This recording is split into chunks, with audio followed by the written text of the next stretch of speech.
Efesios capítulo 2, versículo 1. Vamos a comenzar un nuevo capítulo.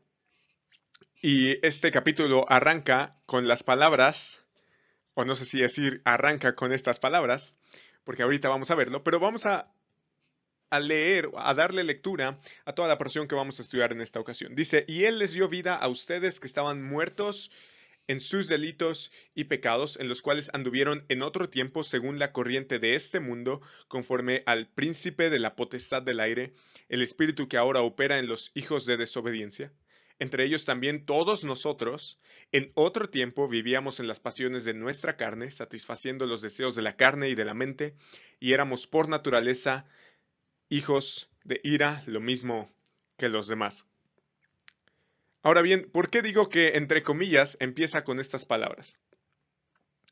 Bueno, si usted tiene una Reina Valera, precisamente comienza así, y Él les dio vida a vosotros que estabais muertos en sus delitos y pecados. Pero resulta ser que algunas versiones, si usted checa, por ejemplo, la nueva versión internacional, la nueva traducción viviente, por decir algunas, no traen esa porción. Él les dio vida a ustedes. ¿Cómo? ¿Entonces no nos dio vida? Y si usted se fija, aquí en la Nueva Biblia de las Américas, eso está con cursivas. Y estas cursivas en la Nueva Biblia de las Américas y en algunas otras versiones indica que estas palabras son añadidas, que no están en el original, pero que son añadidas para darle sentido, para que nosotros podamos entender la idea. Así que, en realidad, estas palabras no están, son tomadas prestadas de los versículos siguientes, del versículo 5. Entonces, estas palabras no están, pero entendemos de qué estamos hablando. Así que no hay problema o no hay mucho revuelo por el hecho de que estas palabras estén aquí. Más bien, debería leerse así el pasaje. Vamos a poner unos corchetes, ¿qué le parece? Y a ustedes, así es como se debería leer, y a ustedes que estaban muertos en sus delitos y pecados, 3 puntos, todo lo demás. Muy bien, entonces ya aclaramos esta parte de y Él les dio vida a ustedes. Hemos dicho y a ustedes. Perfecto, ya lo tenemos. ¿Qué sigue? Y a ustedes quiénes? Bueno, a los receptores de esta carta. Los receptores de la carta a los Efesios, que en este caso, en un contexto contemporáneo, somos nosotros. Y compartimos, ¿qué compartimos con los Efesios? ¿Qué compartimos con la audiencia a la que Pablo está escribiendo? Que somos gentiles. Así que nosotros estábamos, dice Pablo, muertos en sus delitos y pecados. Y esta palabra muertos es algo bien interesante, porque implica no que estamos en un ataúd, eso sería un poco extraño, seríamos muertos vivientes, pero sí implica un estado de separación con Dios. Vamos a ver este concepto. Y nos tenemos que remontar, como es costumbre, desde muy al principio. Pero esta vez no quiero empezar con el principio de Génesis. Quiero empezar con el mismo principio, pero que está en el Evangelio de Juan. Juan 1:1. Estas son las mismas palabras. En el principio, porque el autor, Juan, nos quiere llevar a Génesis. Entonces, en el principio Dios creó los cielos y la tierra. En ese mismo principio ya existía el verbo, hablando de Jesucristo, y el verbo estaba con Dios y el verbo era Dios. Él estaba en el principio con Dios. Todas las cosas fueron hechas por medio de Él. ¿Por medio de quién? Por medio del verbo. Y sin Él quién? Por el verbo, nada de lo que ha sido hecho fue hecho. Así que el verbo es creador de todas las cosas. Así que cuando Dios dijo, sea la luz, el verbo estaba creándolo todo. En él estaba la vida. ¿En él quién? En él el verbo. Estaba la vida.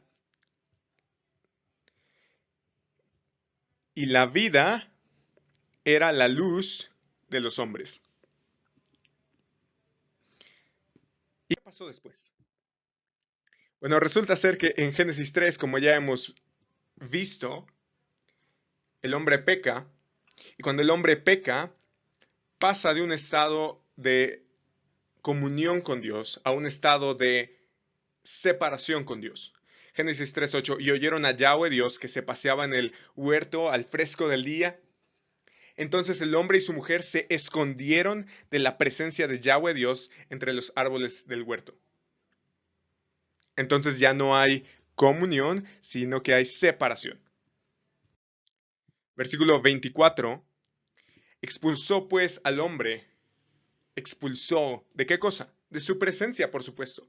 Y al oriente del huerto del Edén puso querubines y una espada encendida que giraba en todas direcciones para guardar el camino del árbol de la vida.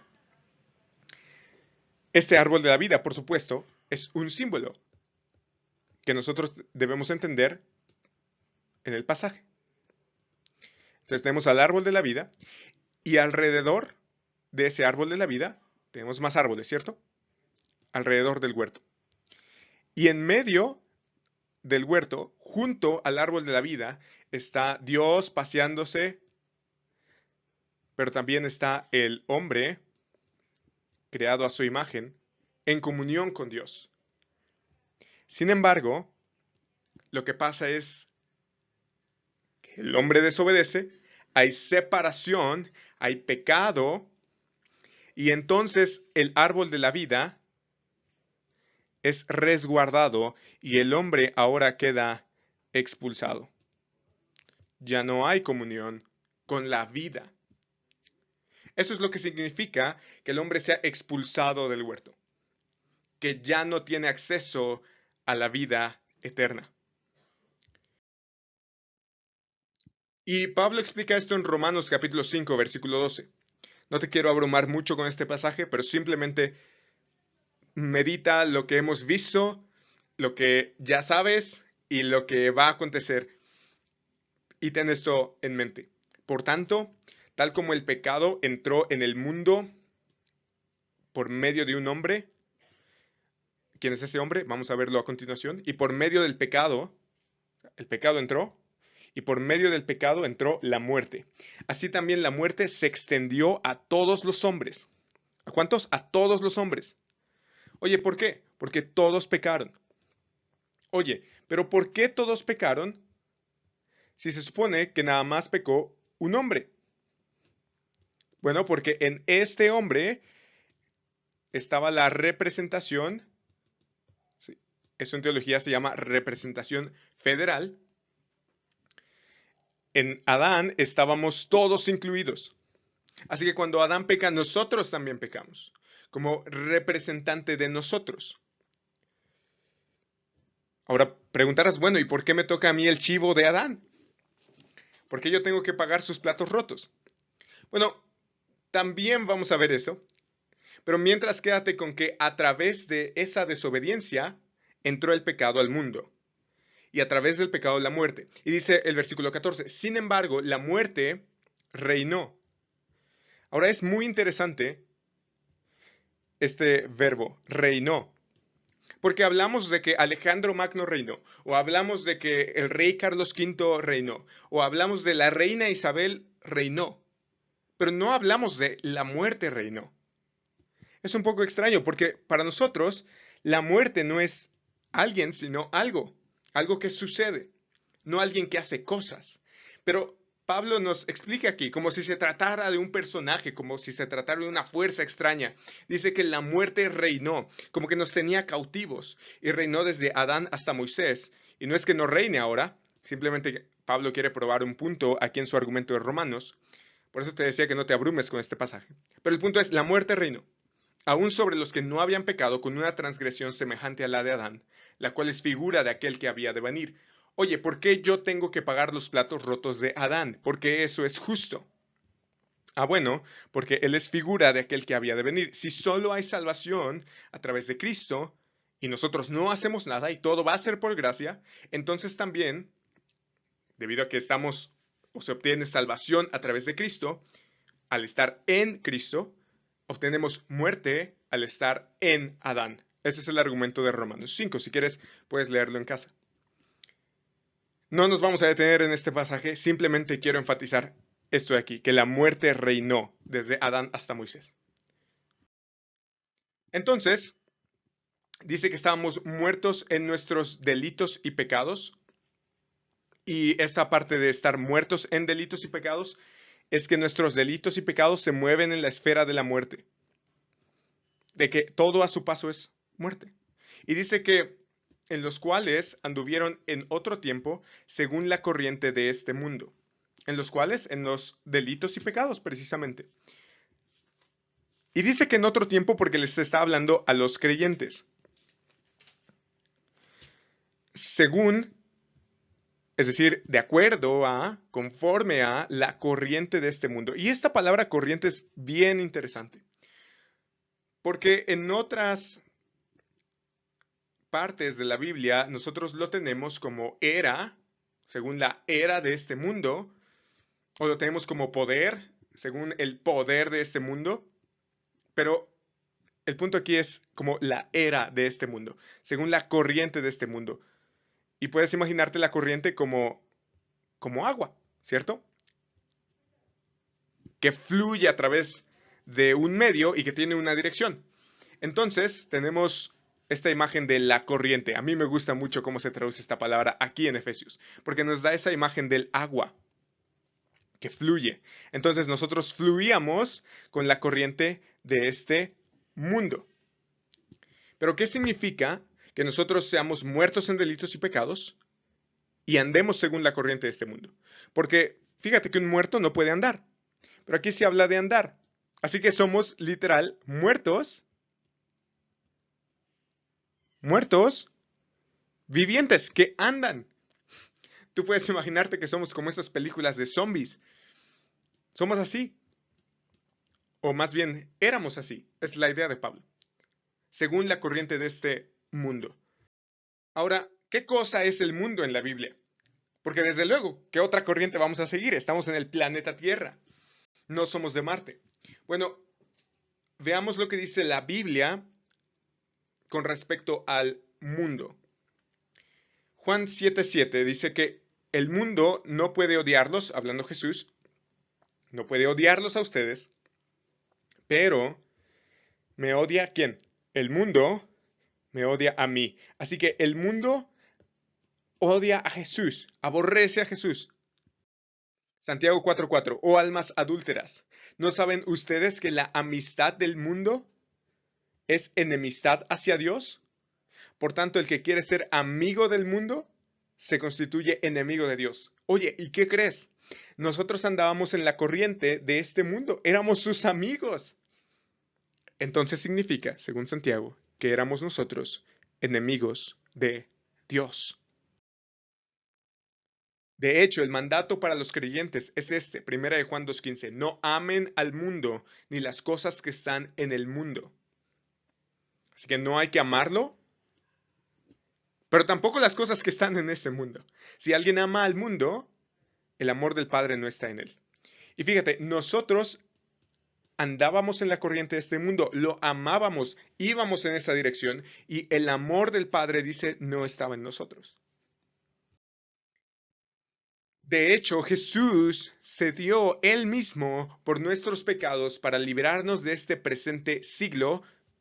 Esta es la misma palabra que teníamos por corriente en Efesios, de este presente siglo malo, conforme a la voluntad de nuestro Dios y Padre. Así que cuando pienses en, oye, yo andaba en la corriente de este mundo, yo estaba en este siglo o en esta era malvada y perversa. Y Dios envió a su Hijo para librarnos de ese mundo. De hecho, esa es la clara muestra de que no es, de que somos de Dios. Dice Juan que sabemos que somos de Dios y que el mundo entero está bajo el poder del maligno. Este es un contraste que está haciendo. El mundo entero, la totalidad, el mundo entero está bajo el maligno. ¿El maligno? ¿Quién es ese? Sigamos leyendo. Efesios 2:2. En los cuales anduvieron en otro tiempo según la corriente de este mundo. Así que tenemos que somos cadáveres espirituales, tenemos que andamos en la corriente de este mundo y que andamos conforme al príncipe de la potestad del aire. Ah, esa es una dominguera. conforme al príncipe de la potestad del aire. ¿Eso qué es? ¿Quién es este príncipe? ¿Y por qué potestad del aire? Puedes imaginar potestad como poder. Así que el príncipe que gobierna el aire. ¿Pero por qué gobierna el aire? Bueno, resulta ser que esta palabra se utilizaba en el judaísmo. De hecho, este concepto, el príncipe de la potestad del aire, se utilizaba en el judaísmo para hablar de un dominio, el aire, un dominio como atmosférico fuera de esta dimensión, donde gobernaban y habitaban las huestes espirituales, espíritus que no podemos ver, y entonces los judíos tenían esta creencia. Como no los podemos ver, ellos gobiernan a nuestro alrededor y afectan el mundo en donde vivimos. Y Pablo dice, retoma esa idea del judaísmo y dice que es conforme andamos nosotros al príncipe de el gobierno de los espíritus. De hecho, esta palabra espíritu, esta palabra griega, también en la traducción del griego del Nuevo Testamento se utiliza en Daniel 10. Por ejemplo, pero el príncipe del reino de Persia. Y aquí la palabra príncipe no es como esos príncipes azules de Disney. No es un príncipe europeo, ¿no? Que monte en su caballo. No, esa no es la idea. El príncipe, esta palabra se entiende como un ángel o como una fuerza demoníaca. El príncipe o la fuerza demoníaca del reino de Persia se me opuso por 21 días, pero Miguel, uno de los primeros príncipes, vino en mi ayuda ya que yo había sido dejado allí con los reyes de Persia. Versículo 20. Entonces él dijo, ¿sabes por qué he venido a ti? Ahora vuelvo para luchar contra el príncipe, de nuevo, una fuerza demoníaca de Persia, y cuando yo termine, el príncipe, una fuerza demoníaca de Grecia vendrá. Así que tenemos esta creencia del judaísmo que estamos nosotros en el mundo y hay algo afuera de nosotros que no podemos ver que está gobernando lo que pasa aquí. Y en el contexto de Daniel está gobernando las naciones. Por eso era tan importante que nosotros entendiéramos el mensaje de que Jesús, por medio de su resurrección y entronización, está gobernando todo el cosmos. ¿Recuerdas el capítulo 1? Que ese poder obró en Cristo cuando lo resucitó entre los muertos y lo sentó a su diestra en los lugares celestiales, muy por encima de todo principado, autoridad, poder, dominio y de todo nombre que se nombra, no solo en este siglo, sino también en el venidero. Esa es la idea. Esta palabra también la usa Jesús, o más bien la usan los evangelios, para hablar acerca de fuerzas demoníacas. En Mateo tenemos el 9:34, dice, pero los fariseos decían, él echa fuera a los demonios por el príncipe de los demonios. El 12:24, pero cuando los fariseos lo oyeron, dijeron, este no expulsa los demonios, sino por Belcebú, el príncipe de los demonios. En Juan vemos que Jesús dice, ya está aquí el juicio de este mundo, ahora el príncipe de este mundo será echado fuera. 4:30, no hablaré mucho más con ustedes porque viene el príncipe de este mundo y él no tiene nada en mí. 16:11, y de juicio porque el príncipe de este mundo ha sido juzgado. Así que cuando decimos que es el príncipe, ya sabemos a quién se refiere. El príncipe, una fuerza demoníaca de la potestad del aire que gobierna ese mundo que nosotros no vemos, pero es espiritual, está teniendo influencia en lo que pasa en nuestra realidad. Y dice que es el espíritu, y esto es lo más aterrador. Porque si de pronto ser cadáveres espirituales, ser enemigos de Dios y andar en este mundo es aterrador. Si el tema del príncipe de la potestad del aire y hay un gobierno como detrás de escena que gobierna todas las cosas que están pasando, si eso ya es aterrador, Pablo coloca la cereza en el pastel. El espíritu, oye, ¿qué espíritu? El príncipe de la potestad del aire, el espíritu que ahora opera en los hijos de desobediencia. Ahora opera. Piensa en lo escalofriante que es eso. El reino de las tinieblas no solamente tiene cautivos a sus presos, sino que también los influencia a obrar en contra del reino de Dios. Eso es escalofriante. Quiere decir que entonces el que no está en el reino del Hijo amado, entonces está siendo operado como, puedes verlo muy exagerado, pero como un títere de las huestes espirituales de maldad. Eso es terrible. No solamente está muerto, no solamente anda en la corriente de este mundo, sino que también está bajo la influencia del maligno. Es un hijo de desobediencia. Este hijo de desobediencia vamos a ver más adelante qué quiere decir exactamente Pablo con hijos de desobediencia. Pero a manera de resumen, este hijos de era un hebraísmo, es decir, como un dicho que tenía el mundo hebreo, una manera de hablar, la cual Pablo retoma, y de hecho a Jesús lo escuchamos en los evangelios decir los hijos de tinieblas, hijos de luz. De hecho, los fariseos decían, nosotros somos hijos de Abraham. O en Deuteronomio se habla de hijo de azotes para aquel que deshonra a su padre y a su madre, por ejemplo. O habla de hijo de muerte en Samuel, en los libros de Samuel, en el libro de Samuel más bien, cuando precisamente está uno bajo juicio o cuando los enemigos lo acechan. Entonces, hijos de se refiere a un destino. Hijos de desobediencia. Entre ellos, para que no se nos olvide, también todos nosotros. Un momento, Pablo. Estabas hablando de ustedes. ¿Recuerdas cómo empezó el capítulo? Y ustedes, pero ahora Pablo dice, entre ellos también, todos nosotros, los judíos también. Porque hasta ese momento, los judíos en la audiencia, si es que había alguno, podían aplaudir y decir, amén, sí, los gentiles eran todo eso. Porque esa era la creencia del mundo judío, que los gentiles vivían muertos espiritualmente, bajo el dominio de Satanás, en la corriente de este siglo en contra del reino de Dios, que eran desobedientes, hijos de desobediencia, pero Pablo dice que todos nosotros,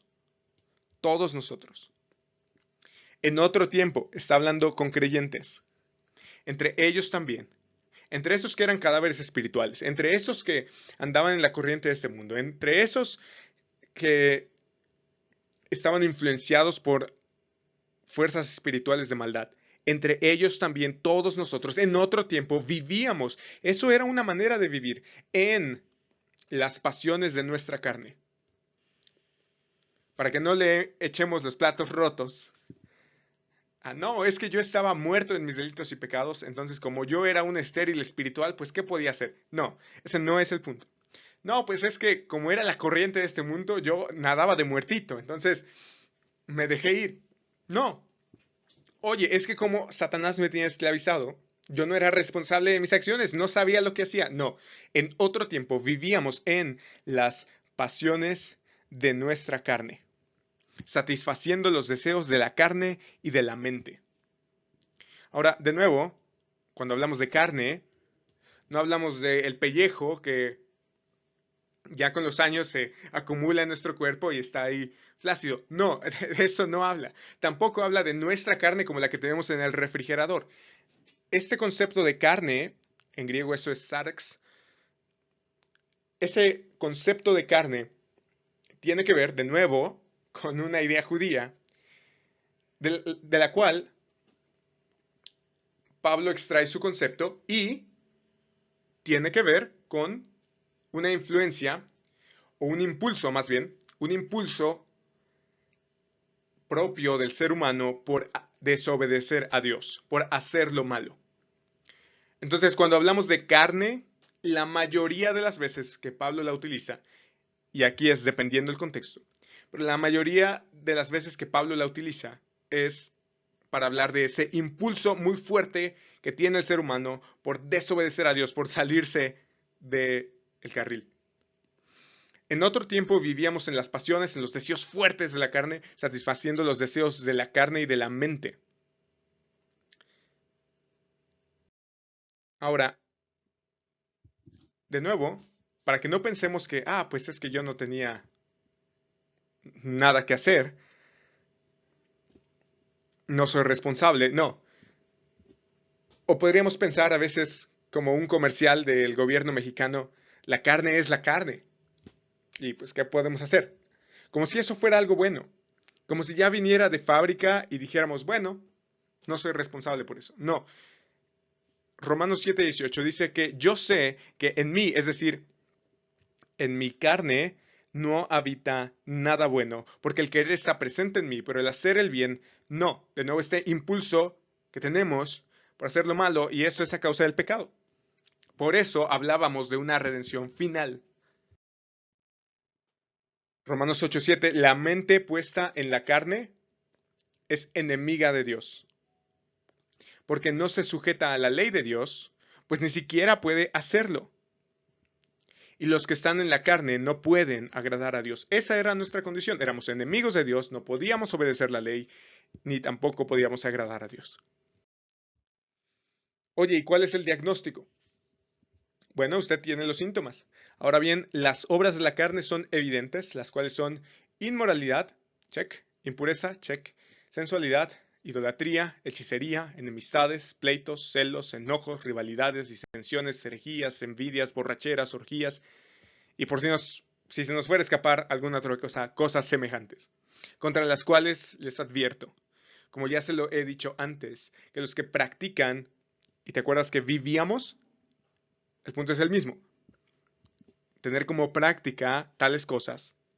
Los que practican toda esta lista de cualidades no heredarán el reino de Dios. Así que es un pésimo diagnóstico. Y pensándolo bien, este es el diagnóstico de todos nosotros antes de venir a Cristo y de las personas allá afuera que no tienen a Cristo.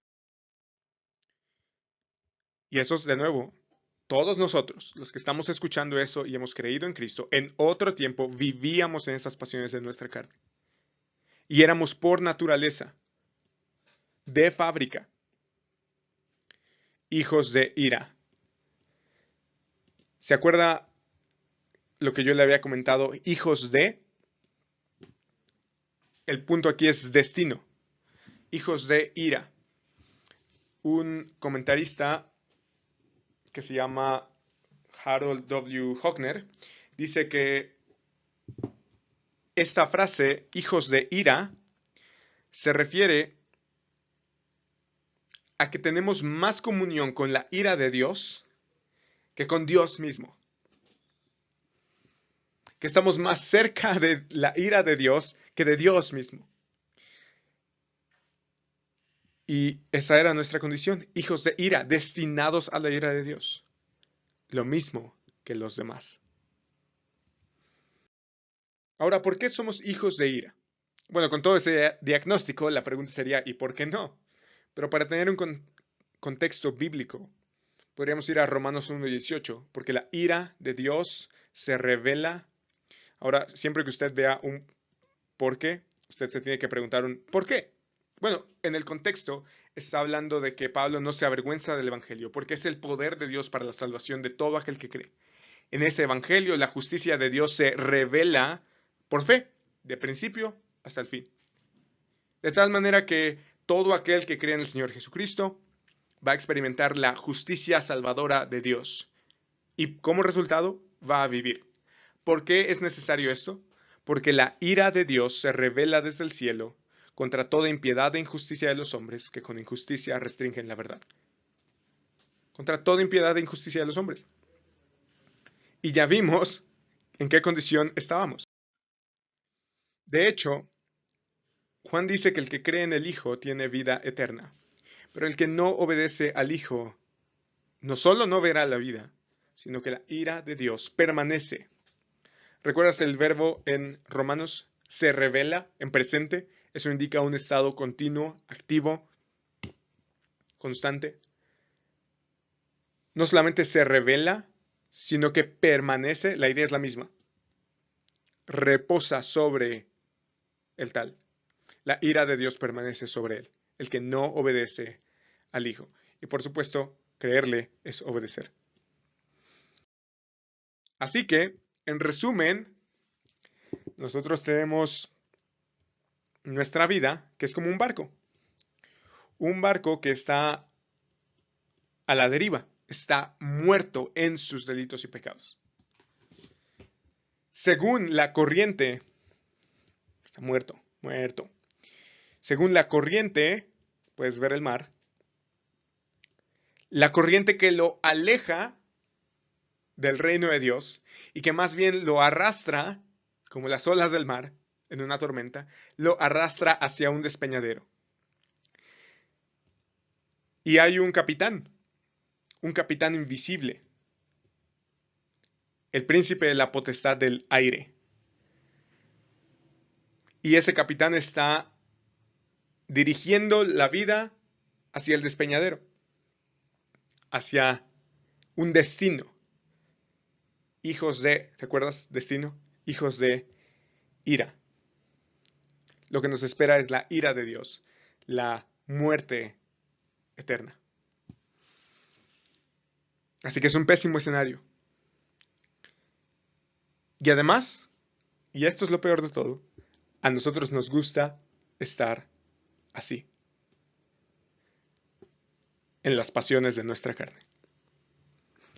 Yo recuerdo, y el hermano Isaac creo que no me dejará mentir, que aquí, cuando estábamos predicando a los jóvenes, hubo cierta ocasión en la que una chica,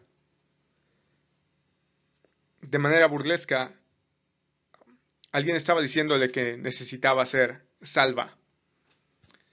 Y entonces esta chica respondió, yo no necesito que me salven.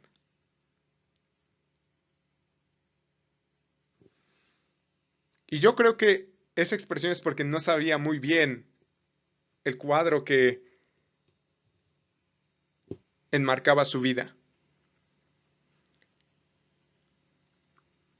Piensa en tus amigos, en tus familiares. Piensa en tus conocidos, en tus vecinos que no conocen a Cristo. Ese es el retrato de una vida sin Él. En esa condición están, muertos espiritualmente, según la corriente de este mundo que es enemiga de Dios, aborrece a Dios,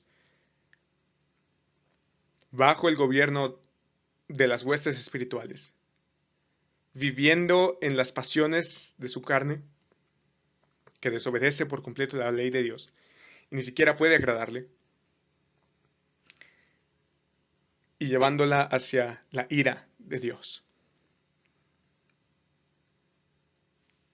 ¿Necesitaremos ser salvados? Por supuesto que sí. Ahora piensa en ti mismo. Porque ese es el punto de Pablo.